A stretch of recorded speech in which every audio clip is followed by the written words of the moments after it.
Hi, this is my digital revision notes. So I've attended the Jacksonson Train the Trainer, then this is what I have recorded.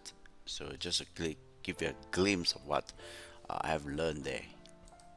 So on day two, we learned something called human performance technology.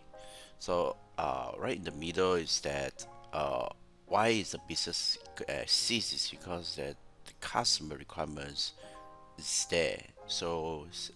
And then because of that, we drive into that we need to fulfill the customer requirements. So therefore, we have set up the team to serve these needs.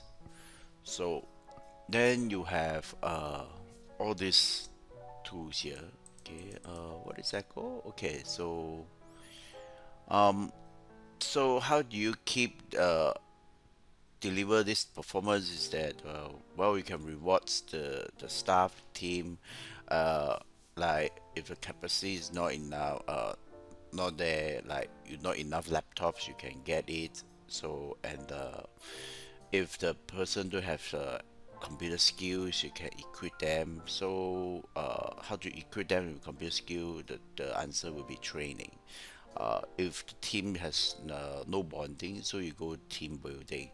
If the persons have, if the staff says, if the many staff sick all the time, then you might want to look into you not send them for training how to not get sick. No, you actually have to look into the policies. Maybe no longer work 9 to 12 or 9 to 2 p.m.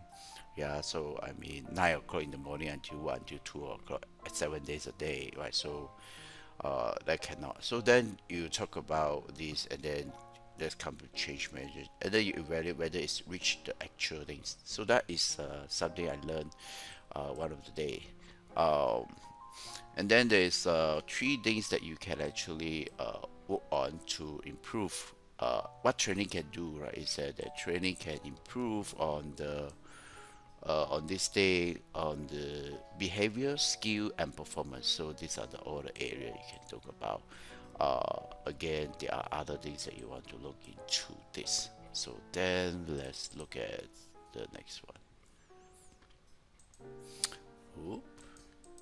Okay, so this is on day four, which is yesterday. So I think I will be still very fresh. That's why I want to do a digital revision.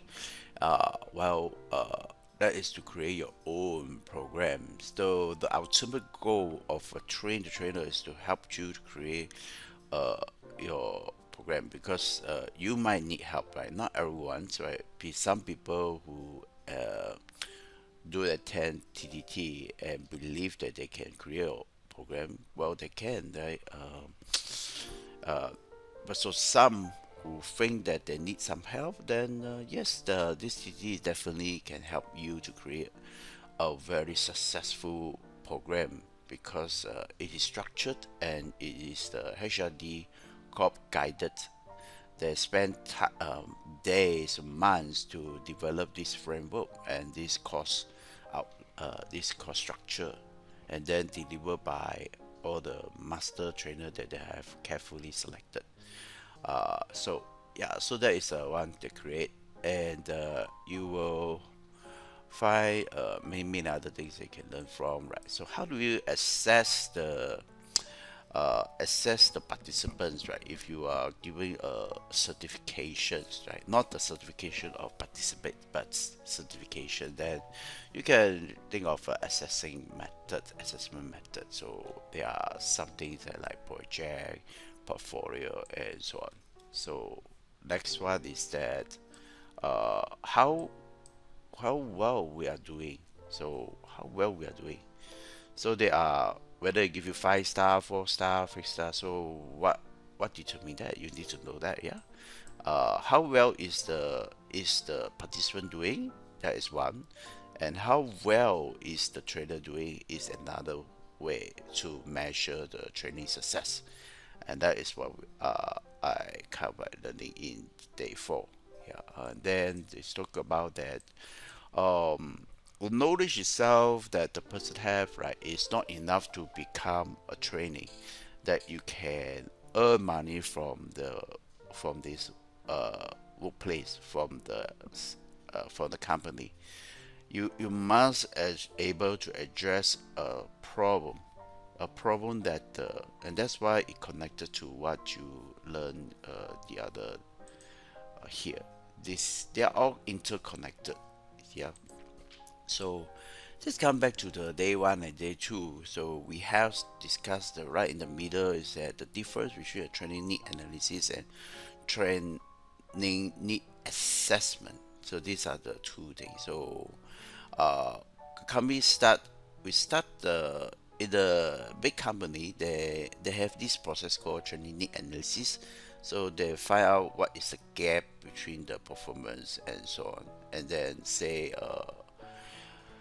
so uh yeah, and then there is organizational level and departmental levels questioning and so on.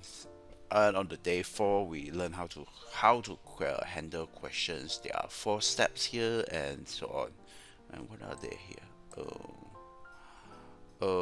If you can. Oh, okay. So here is very important, yeah. If you don't know how to the answer, then don't answer on the spot. Don't, right? So you will want to tell them, let's go for a coffee break. A coffee. We talk about this over coffee, or say that we send it by email. So then yeah, there are also these are two are the same. Okay, cool.